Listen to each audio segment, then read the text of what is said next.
खणी खोड़ रमज़ान आयो, भलायूं खणी खोड़ रमज़ान आयो, भलायूं खणी खोड़ रमज़ान आयो। रुगो 30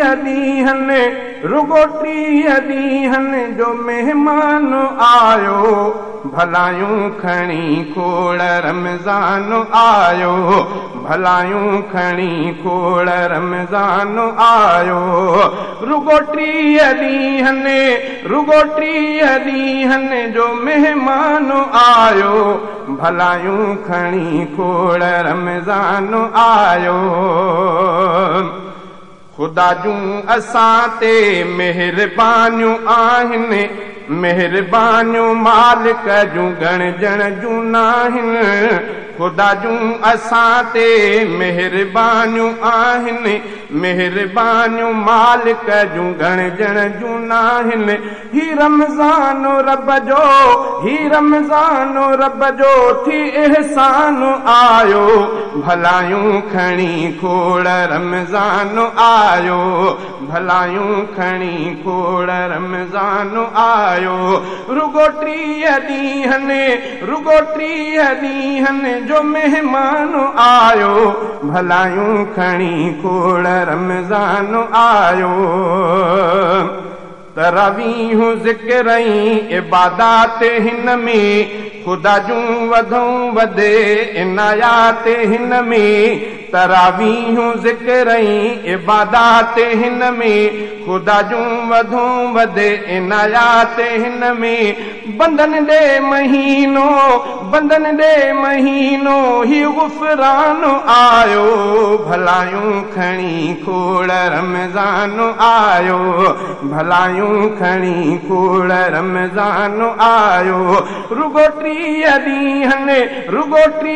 ॾींहनि जो मेहमान आयो, भलायूं खणी खोड़ रमज़ान आयो।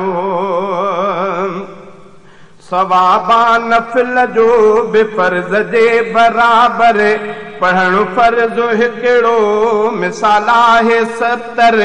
सवाबा नफ़िल जो बि फ़र्ज़ जे बराबर, पढ़णु फ़र्ज़ हिकिड़ो मिसाल आहे 70। असां ॾे ही बख़्शिश जो ऐलान आयो, भलायूं खणी खोड़ रमज़ान आयो, भलायूं खणी खोड़ रमज़ान आयो। रुगो 30 ॾींहनि जो मेहमान आयो, भलायूं खणी खोड़ रमज़ान आयो, भलायूं खणी खोड़ रमज़ान आयो। जेको दिल सां माण्हू रोज़ा रखे थो, खुदा खे बंदो सोई ॾाढो बणे थो। जेको दिल सां माण्हू रोज़ा रखे थो, खुदा खे बंदो सोई ॾाढो बणे थो। खणी रोज़ो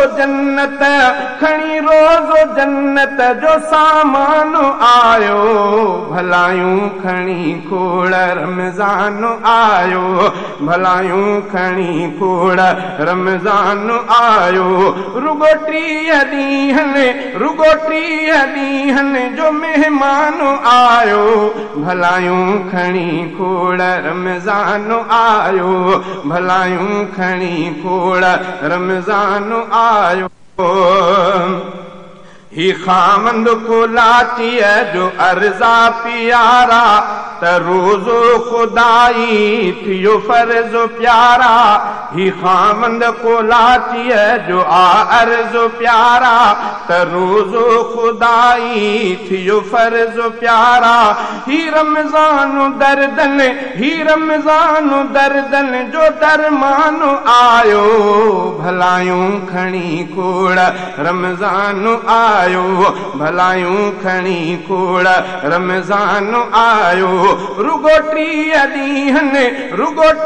ॾींहनि जो मेहमान आयो, भलायूं खणी खोड़ रमज़ान आयो, भलायूं खणी खोड़ रमज़ान आयो।